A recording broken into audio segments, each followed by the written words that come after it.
Coach, sino nakaupo sa red chair? Hoy, putaya ng kalbo ha. De, ito legit lang guys. Ito legit. Ako guys, 50-50 ako naniniwala sa multo. To see is to believe. Kaming magkakaibigan, magtotropa, kahit yung Discord community ko. Pag nag-uusap kami about horror, pinagtitripan ko yung mga yan, tinatakot ko.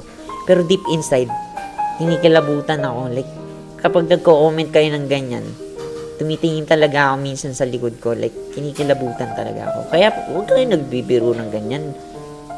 Pinapalakas loob. Wala na ng ganyanan.